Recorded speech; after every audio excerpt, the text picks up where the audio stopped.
Hi friends, नमस्कार। मेरा नाम है आशुतोष। आप मेरे साथ जुड़े हुए हैं देसी फार्म टेल्स पर। और भाई दूज की बहुत बहुत शुभकामनाएं आप सभी को। अभी तक का जो अनुभव मेरा रहा है डेयरी फार्मिंग को लेकर के, वो मैं आपसे आज यहाँ पे साझा करना चाहता हूँ।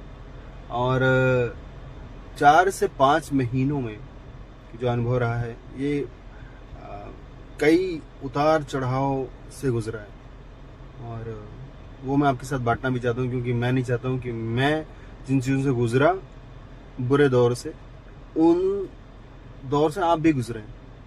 अगर मेरे जो अनुभव आपके काम आ सके और उनसे आप कोई सीख ले सकें, तो इससे बेहतर क्या हो सकता है। सो सबसे पहली चीज़, डेयरी फार्मिंग में किसे आना चाहिए?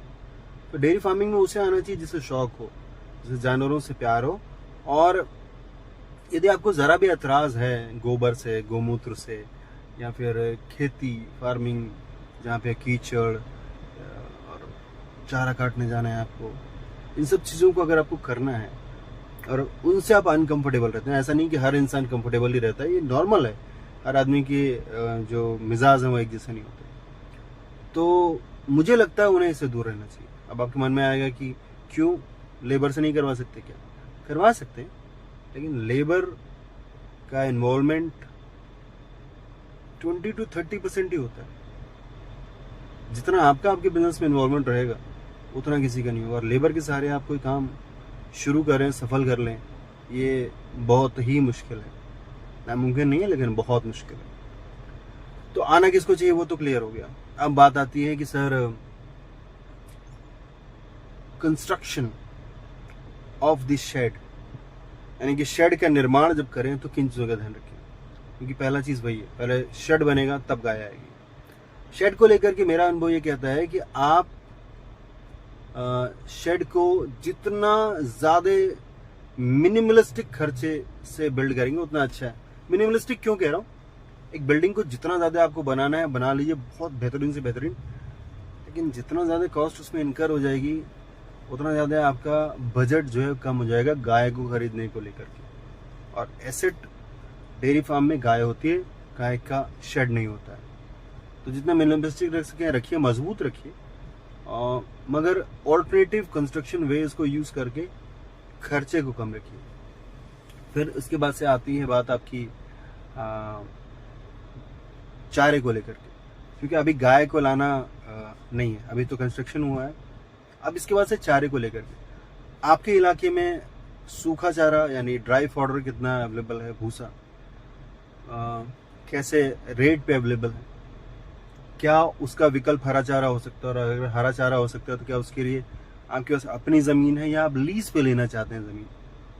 और अगर वो ज़मीन भी नहीं मिल पा रही है तो क्या आप हाइड्रोपोनिक चारे के विकल्प को लेकर के जागरूक हैं? ये सारे विकल्प जब तक आपके पूरी तरीके से क्लियर ना हो, तब तक गाय मत लाइए।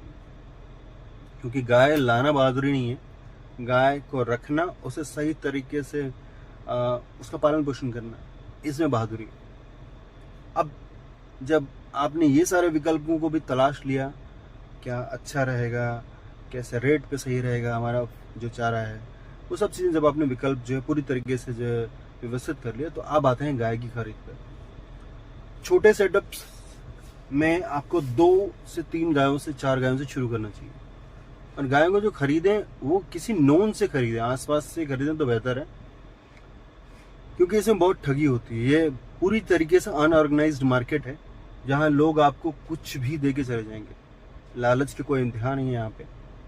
यहाँ पे लोग सिर्फ पैसा बनाना जानते हैं, और आपको आपके पैसे को लेकर के उनके अंदर तनिक भी जो है मतलब भावनाएं नहीं है कि आपको किन परिस्थितियों से गुजरना पड़ेगा, इतना हार्ड अर्नड मनी अपना लगा करके, वो आपको कुछ भी चिपका के चले जाएंगे। ये जो आप गाय लेकर के आएंगी क्योंकि आप इतना पैसा लगा के लाए हैं, और उनसे उतना दूध का उत्पादन आपको नहीं मिल पाएगा एज एक्सपेक्टेड, तो आपको अंदर ही अंदर जो है एक आत्मग्लानि होगी कि क्यों शुरू किया, या छोड़ देते हैं कुछ महीनों के बाद, क्योंकि खर्चे तो लगातार होते रहेंगे, उतना प्रोडक्शन नहीं होगा। तो बेहतर उपाय ये है कि हम पहले गाय को दुहा लें 2 से 4 बार 5 बार, खुद सामने एकदम तस्दीक कर लें, तब लेके आए। ये आपके पहली बार की बात कर रहा हूँ जब आपका अनुभव बिल्कुल नहीं है। जैसे जैसे अनुभव बढ़ेगा आप पहचानने लग जाएंगे नस्ल को, उनके बॉडी ब्रीड कैरेक्टर से, और साथ ही साथ उनके जेनेटिक इवोल्यूशन को लेकर के भी आप बात कर सकते हैं कि भाई जिसकी जेनेटिक्स क्या है, इसका ओवरऑल प्रोजेनी क्या है, इसका पूरे का पूरा पीढ़ी के आप रिकॉर्ड को भी देख करके पहचान लेंगे जैसे जैसे अनुभव बढ़ेगा। शुरुआत के लिए है कि आप जो गाय लेके आए वैसी लेके आए। माहौल क्या है आपके फार्म का वो भी मैटर करता है कि कौन सी गाय का चुनाव करें।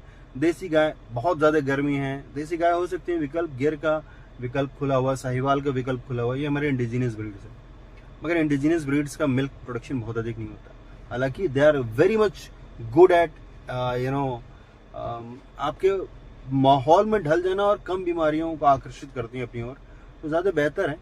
मगर दूध का प्रोडक्शन डेयरी के लिए इम्पोर्टेंट है, तो आप HF की तरफ जा सकते हो, HF क्रॉस जो है उनकी तरफ जा सकते हो, या फिर आप जर्सी या जर्सी क्रॉस की तरफ जा सकते हो, वो भी एक अच्छा विकल्प है। गर्मी को लेकर के आपने क्या इंतजाम कर रखे हैं, अगर गर्मी से बचाना है गर्मी के दिनों में वो क्या इंतजाम कर रखे हैं, सर्दियों में कैसे आपने इंतजाम कर रखे हैं, वो भी मैटर करता है गायों को लेकर के, तो उसके पुख्ता इंतजाम होने चाहिए।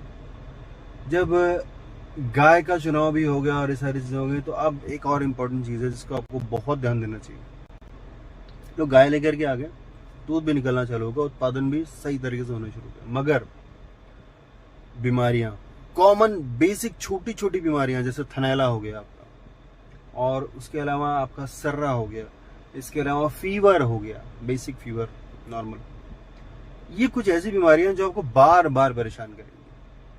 और जब ये परेशान करती हैं तो सिर्फ जानवर ही नहीं परेशान हो रहा होता, बल्कि मेंटली बार बार डॉक्टर को बुलाना, उसके मेडिकल एक्सपेंसेस, ये जो खर्चा होता है वो आप पे भी एक्स्ट्रा बर्डन डाल रहा होता है, और जो एक्स्ट्रा बर्डन है उससे आपके आर्थिक स्थिति पे भी तो चोट पहुंच रही है।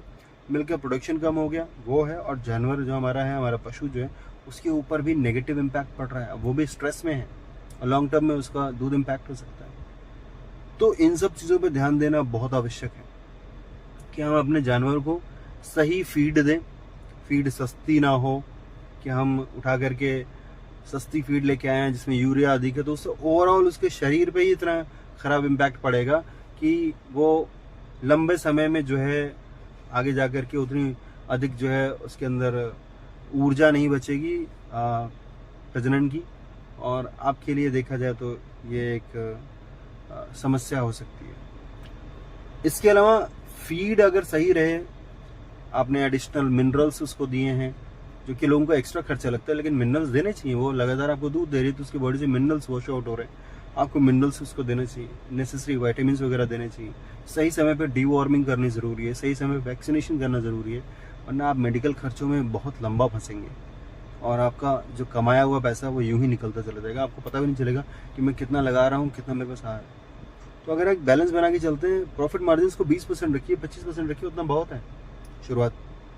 धीमे धीमे करके आप जो है और जो आपके पैसे की वैल्यू को बढ़ाने के या प्रोडक्ट वैल्यू को बढ़ाने के तरीके ढूंढ सकते हैं, तो इस पे काम करना बहुत ज़रूरी है। देन डेयरी फार्मिंग में ब्रीडिंग पे काम करना ज़रूरी है। कुछ लोग होता है कि गाय खरीदते रहो, गाय खरीदते रहो, गाय खरीदते रहो। गाय खरीदिए, अगर आप ब्रीड नहीं तैयार कर रहे हैं तो लंबे समय में आप सफल किसान नहीं बनने वाले, आपके लिए समस्या ही होगी। उस वक्त आपको पता चलेगा कि आपने 3 से 4 साल लगा भी दिया और आपकी गाय जो है 3-4 बेत में दूध तो दी, लेकिन कुछ दूध के अलावा आपको रिटर्न नहीं मिला। तो आपको बछिया तैयार करना बहुत ज़रूरी है। आज जो बछिया आप तैयार करें, ये कल के आपके अपनी फार्म की गाय बनेगी, और अपने फार्म पे तैयार की गई जो गाय होती है उस पर आप फुल ट्रस्ट अपना रख सकते हैं कि आपने क्या सीमेन यूज़ किया, उसका जेनेटिक्स क्या है, फुल भरोसे के साथ। तो ना केवल फार्म को बढ़ाने में काम आएगा, आपका एज अ ब्रांड इस्टेब्लिश करेगा, क्योंकि आपने ब्रीडिंग पे अच्छा काम किया है। और जब आप एज अ ब्रांड इस्टेब्लिश हो जाते हैं तो आपको पता है कि आपकी अर्निंग अपॉर्चुनिटीज जो है वो कई गुना मल्टीप्लाई हो जाती है। So with this I would like to take pause and thank you so much. आपने इतनी देर तक अगर मेरे वीडियो को देखा है तो जस्ट वांटेड टू से please like and subscribe if you have got any sense in my video. अगर आपने ज़रा भी इससे कुछ सीखा है, आपको लगता है कि वैल्यू एडिशन है, तो प्लीज़ इसके लाइक करें और सब्सक्राइब करें। Thank you so much, thanks a lot.